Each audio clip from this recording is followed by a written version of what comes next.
মহান আল্লাহ তাআলা বলেন, "ওয়াতাখাযু মিন দুনিহি আলিহাতাল লা ইয়াখলুকুনা শাইআন ওয়া হুম ইখলাকুন ওয়া লা ইয়ামলিকুনা লিআনফুসিহিম দাররান ওয়া লা নাফআ ওয়া লা ইয়ামলিকুনা মাউতান ওয়া লা হায়াতান ওয়া লা নুশুরা।" তারা আল্লাহর স্থানে আল্লাহ ছাড়া অন্য কিছুকে সমাসীন করেছে, যারা কোনো কিছুই সৃষ্টি করতে পারে না এবং তারা নিজেরাই সৃষ্টিজীব।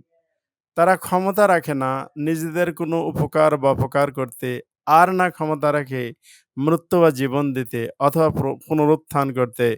সূরা ফুরকান আয়াত নম্বর ৩।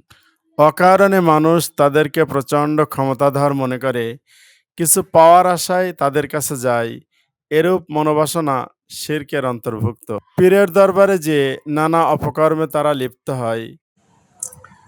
স্ক্রিনে একটি ভণ্ড পীরকে দেখতে পাচ্ছেন, যিনি মুরিদদেরকে নাচানাচি করাচ্ছেন এবং পায়ে সিজদা দিতে বাধ্য করছেন।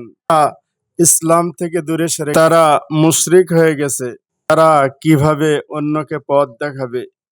সুতরাং সাধু সাবধান।